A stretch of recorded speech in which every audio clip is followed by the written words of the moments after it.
Hello Really Rubbish Racing fans to round 4 of the International Masters of Formula 2.0 from Estoril.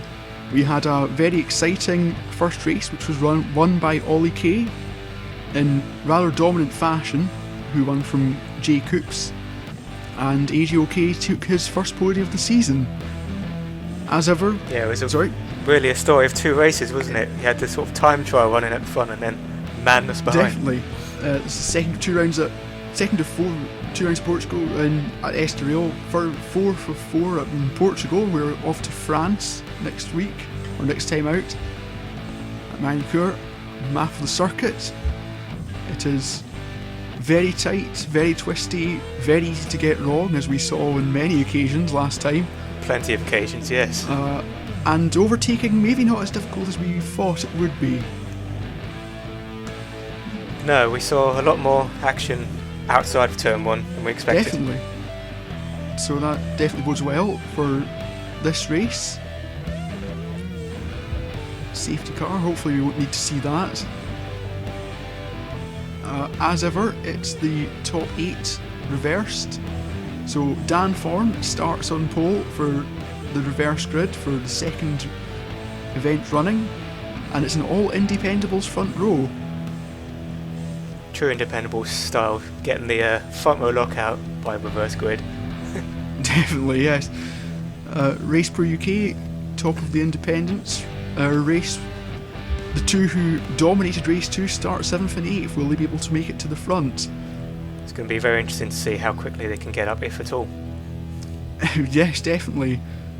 Kovamalia didn't make race 1, unfortunately. He's not going to make race 2 either, which is very unfortunate. As the remainder of the cars line up on the grid, everybody who had damage, notably Burwellian and Don Matteo, have managed to get it fixed, and Flavry Rugg has sorted whatever steering failure caused his retirement from race 1. They all start from the back. Hopefully no jump starts this time. The red lights are coming on. Ron, and they're green. And it's a good start from Dan Thorne. Tommy's being challenged from behind by one of the offenders' cars. As the field spreads out into turn 1, and that looked like a bit of a lunge from AJ O'Kay. And is that Mr. Flobadob there? I believe it is. It is. PY James has got the green helmet. As the Independables 1-2 saw me nearly getting out of shape, and Jay Coops has made it up to 3rd already, but being challenged by PY James. Ball now of Jay Coops. Get a run on down this back straight. Forced to race for the first time since the early part of last race. As the Independables fight it out ahead. Plenty of side-by-side action on this first lap. If there's one thing you can expect from the Independables, it's sider-by-sider. Definitely. They make it part of their mission statement to be sider-by-sider as much as possible. And Dan Thorne drifts around the first part of the chicane as the field streams through, and I Junior attempting to challenge Lynn. Don Matteo gets it wrong, and there's a car in the barriers. That's PY James, I believe. James. Presumably got it wrong. Onto the curb, into the grass. Nearly takes out Jay Coops, but thankfully doesn't do anyone else damage and is able to continue on his way. But that puts Jay Coops into 3rd with a clean run at the Independables, and he goes down the inside of Tommy WTF1 and he takes 2nd place. So that will very nice outbreaking move. Really was textbook. Just manages. Very close there, but that gives one of the junior motorsport cars, I suspect it's Ollie Kay. I think it's by Junior. Clean run. It might well be. And that puts Croffey and Flavry Rugg. And Flavry Rugg, another driver to make good progress, and Dan Thorne. My goodness, hits the barrier.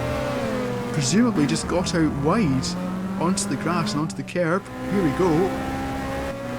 And that's exactly what he does. doing a Sebastian Vettel, a full 360-degree spin, and no damage done by the looks of it, and he can continue on his way. And this is a really start, and AGOK just nudges Mr. Flobber. He gets nudged. I believe he got nudged from behind as well. Here's Flavour as you. Whoa! Oh, right through the middle. Like the parting of the Red Sea for Flavour there. That was a lucky rumbly moment. Definitely so. And P.Y. James. Did he nearly get collected by somebody there as he tried to go right down the inside of Race Pro, and he succeeds? I think it was AGOK. Yes, he was behind. It was the right colour of car. All getting a little bit untidy in these opening laps. And AGOK just outside the points at this moment, but we will be hoping to get past Race Pro as quickly as possible. And it's done into turn 3, doesn't lock up, and quite a comfortable move there. Very nicely done. Very nicely indeed. Race Pro has struggled a bit in these cars. He got a podium last season at Mid-Ohio, but hasn't really looked like challenging it near the front. Seems to prefer the front-wheel drive touring cars to this type of machine. Definitely so. And speaking of challenging at the front, Jay Coops just going to try and run away for a bit from here. He has already got a fair lead, and that's one day independence. I believe that is Tommy, and that puts him near another his teammates. 360. The Independables, I think, just wanted to be together here. Yes. Not to be outdone by his teammates' theatrics, he decided to do a lap 3 donut. Yes, well, I think Dan Thorne's spin was the more spectacular, certainly, at the speed, and doing a full 360-degree spin. And they are chased by, was that Lynn in the background, just flashing through the shot? I believe so, and now they're sido by sido yet again.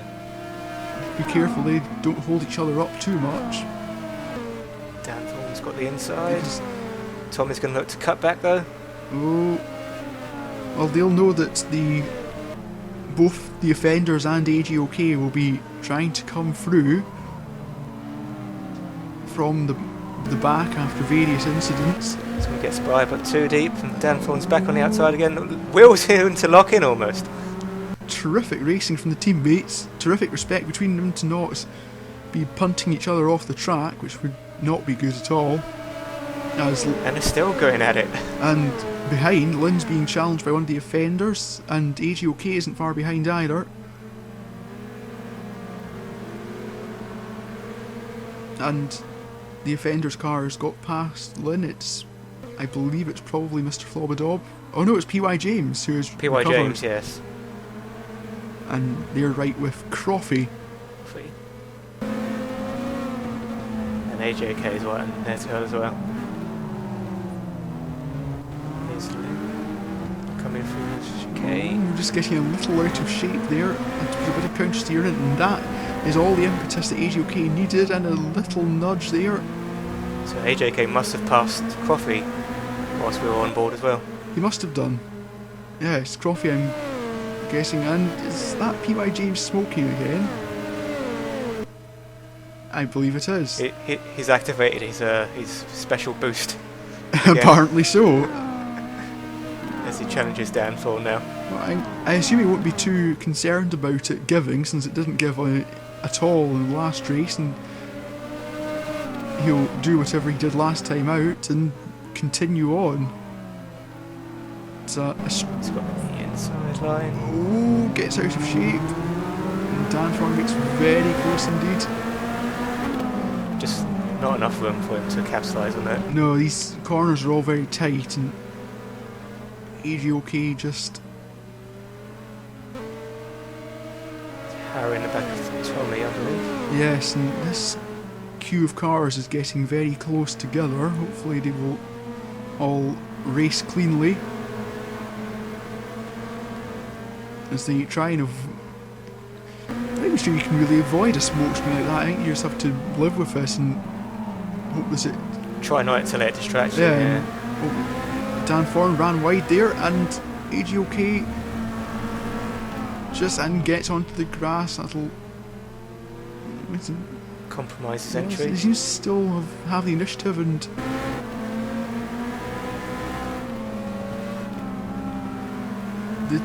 Dan Thorne runs wide onto the grass. That'll give AGOK the run, and indeed it does.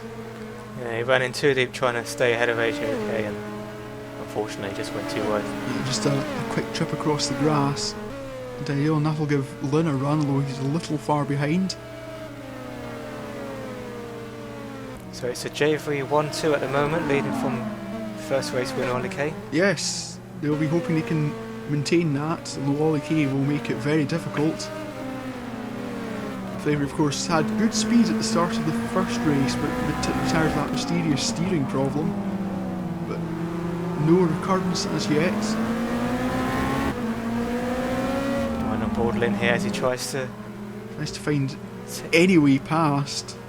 And does PY James, I think, has made a little mistake there, because AGOK is closed right up. He's going to have a go at him down into the left-hander. Face full of whatever that is. And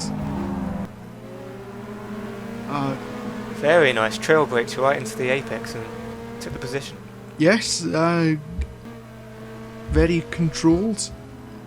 And PY James just getting out of shape. I wonder if he is just getting little flecks of oil in his tyres that occasionally are enough just to catch him out. It's almost helping him around the corners though. I guess it's helping just to rotate the enough car. That he can. Yeah, so it's obviously enough that not enough that he can't control it. Because he's right on the back of AGOK as they go round the flat final corner. That's very clever there. He's tried to stay out the turbulent air as much as possible, and he's right on AGOK's gearbox. A very good run, indeed he does. He will be odds on to take that position into turn 1, assuming he doesn't outbrake himself. But AGOK fights back. He hasn't quite got it done. No, he's going to have the inside line here though. Round the outside, that's brave. AGOK's still there.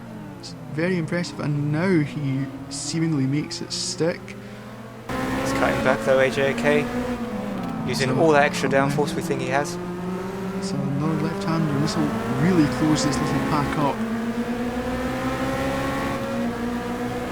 As they go down the back straight.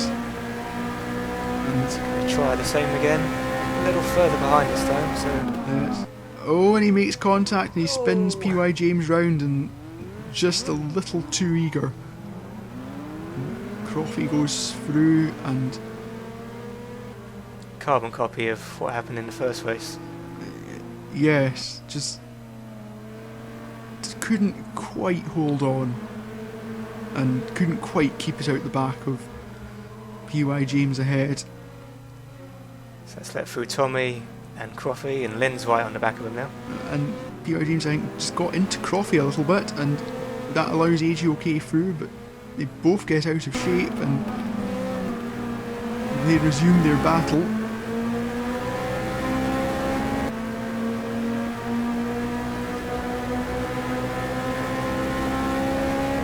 See full commitment to the throttle there by PY James.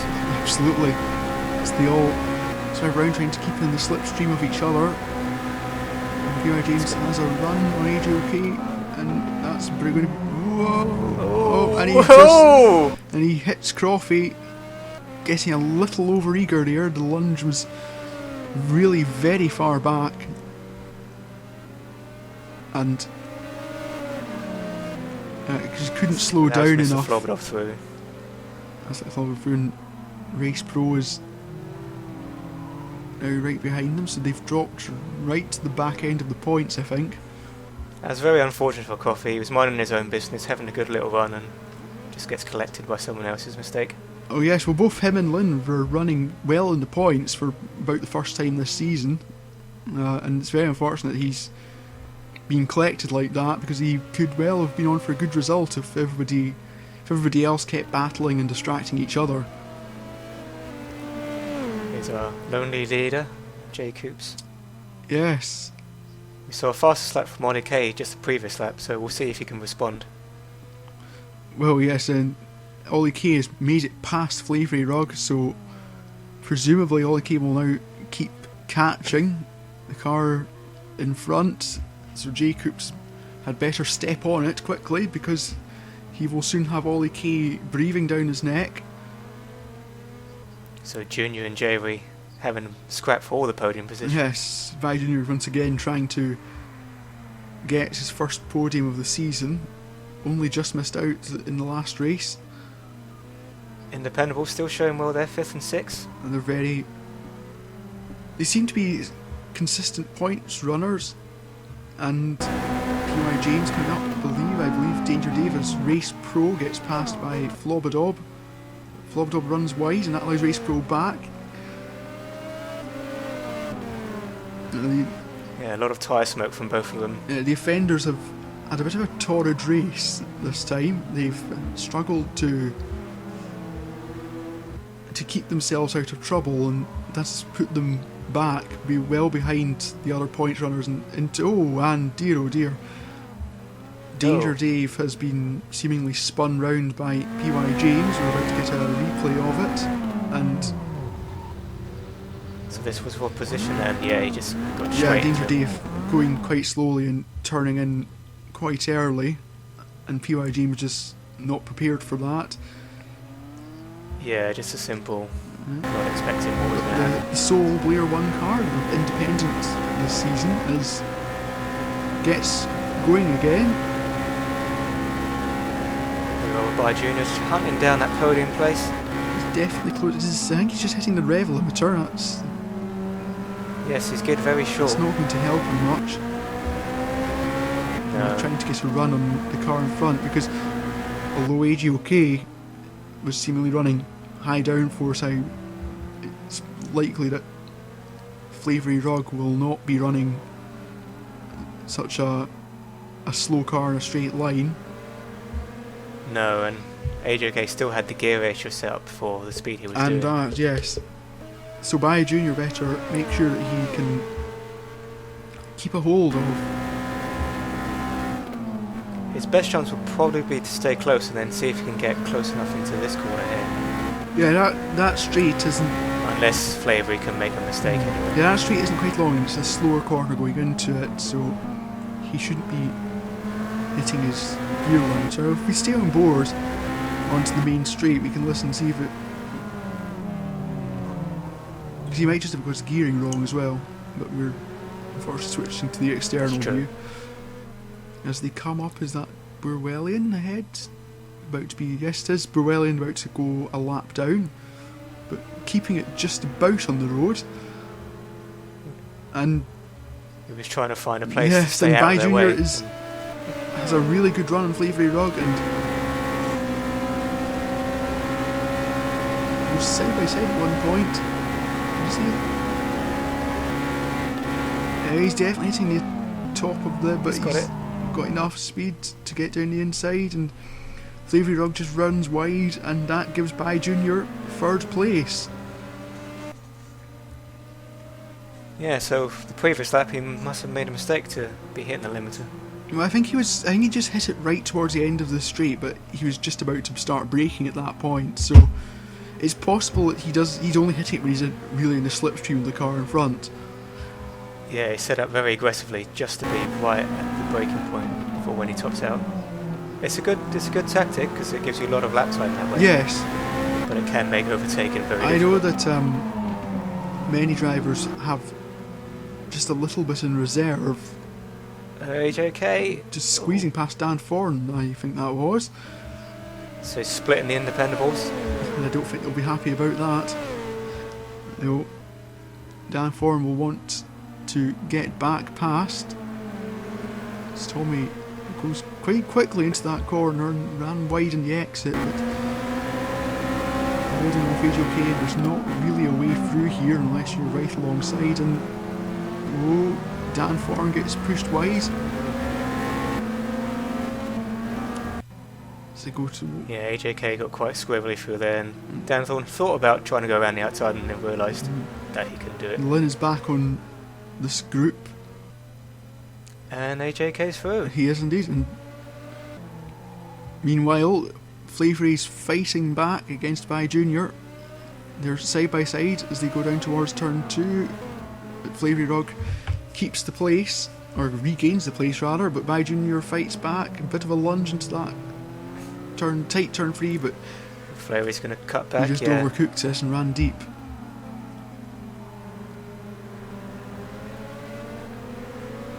And we're getting well out of shape. Here's Danthorn. Tommy hanging on to AGOK ahead. Yeah, he's not giving up on this place. It's not, but it just looked like he was missing the apex, but it's a bit of a, it can be a late apex corner to get the best speed. Yeah, on. we have seen quite a few people to get the best speed onto the back straight, so I don't think necessarily lost anything. And Lynn, I think, is just starting to catch Dan Thorne ahead. Yeah, Danthorn locked up a little in second corner, which won't help that. No, it won't have. And Tommy, running wide onto the grass, that's not ideal, and that allows Dan Thorne and Lynn through. Yeah, just a slight error, and that's all it takes. Yeah, just ran wide, and once you're onto the grass, you lose a bundle of time, but he's fighting back almost immediately as Burwellian gets lapped. Side by side for that fast right, but he's got the inside for the left. Lynn just about holds on. But is he going to be able to stay in his slipstream here? Should be able to, and Lynn, I believe, is running a fairly high downforce to get better speed in the corners. Maybe not as high as some, but maybe higher than Independables, but Tommy W1 definitely catches up a bit and then locks up so as not to hit anything. But stays on track.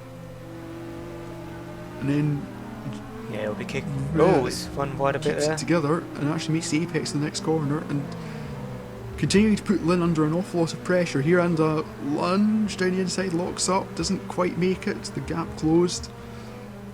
But Tommy definitely seems to be faster at this stage of the race as they go through the count on the back straight. Lynn doing all he can to keep Tommy behind him. Defensive, but takes the racing line. Oh, he's opened the door. That's a calculated gamble, I think. Take the racing line and hope that he doesn't make a lunge stick. Look. And these two are a bit all over the place at this stage. They're locking up left, right and centre, and that's giving Dan Thorne breathing space. And he's not getting too far ahead of him. Tommy gets down his end. Lynn spins at the hairpin. No, that's the chicane. Wrong word. And that, I believe, allowed Flobadob through. It's a shame that ends that little battle. As Jay Coops catching presumably a battle on first, suspect that's Don Mateo. This is indeed who gets out of the way. Very probably, very Jay Coops will know that Ollie K is behind and without any immediate obstacle, and will be keen to get his foot down, but he's only got 2 and a bit laps to maintain his lead. So assuming he doesn't make any mistakes, he should be able to hang on. Yeah, it all depends on how soon Ollie K can get past Don Mateo. It does. He might have a last. Don Mateo gets out the way at the final corner.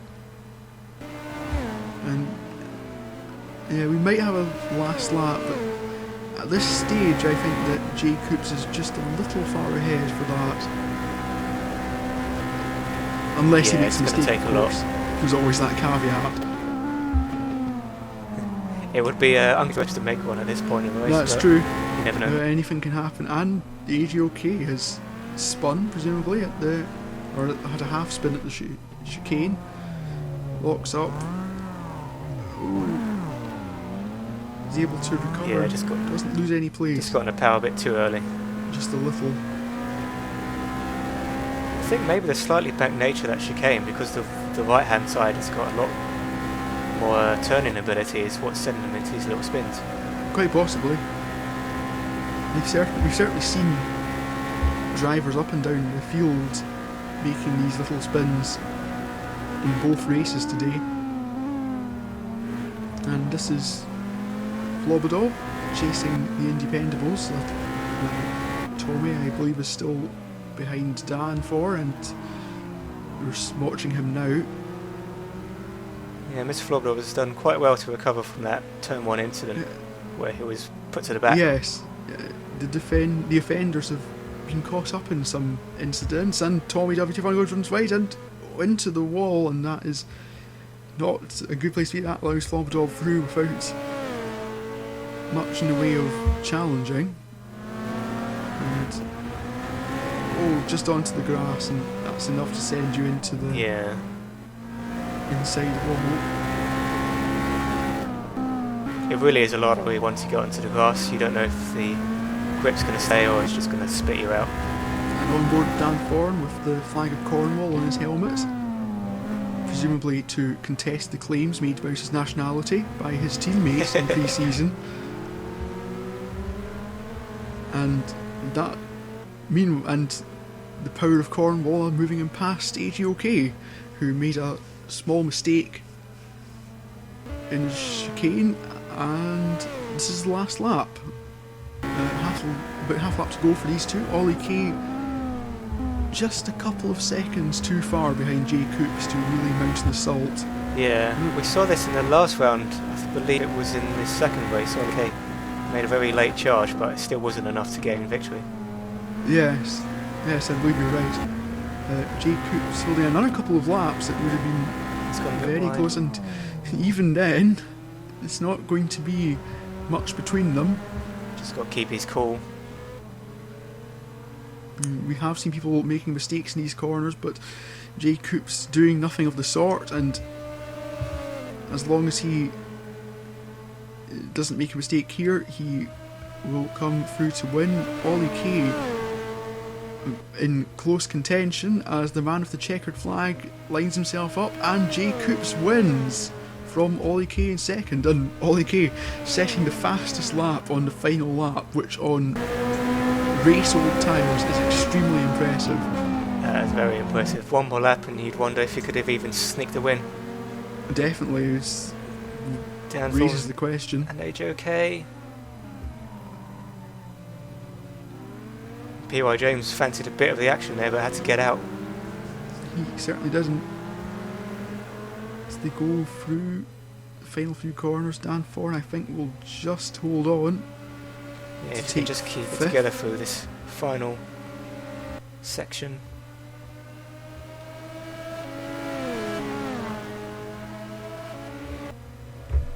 So that is going to be 5th place for Dan Thorne.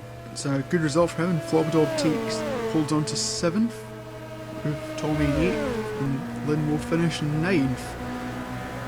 Jay Coops winning his first race since the round 3 of last season at Brands Hatch. It has been a while. By less than a second in the end from Ollie K, and 22 seconds to Flavoury Rugg, who just held on from my junior, who dropped back 7 seconds in the latter part of the race. And then with the battle for the remaining points positions, which was close throughout, resolved. Yeah, you could throw a blanket over 5th to 8th position there.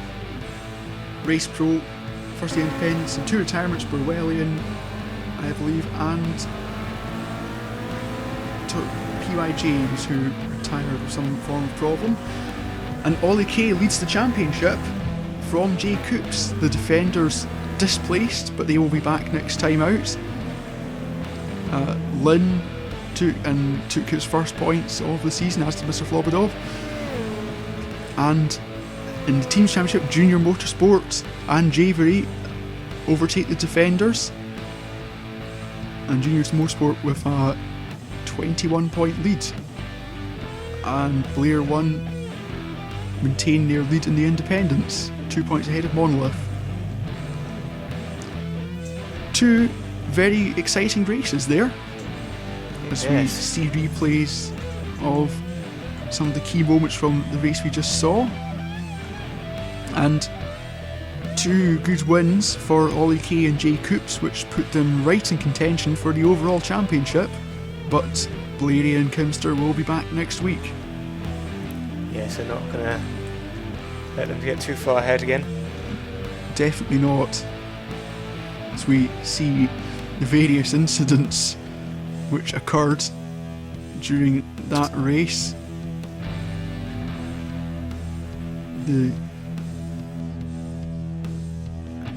This track throwing up some surprisingly good racing. It wouldn't necessarily have been an obvious choice for exciting racing, but that is what we got. It certainly bodes well for the rest of the season. It certainly does. Seems like you can have good racing in these cars and anything. This has been round 4. You can find out more at wheelovertracing.co.uk. We will be back at Manicure. See you there.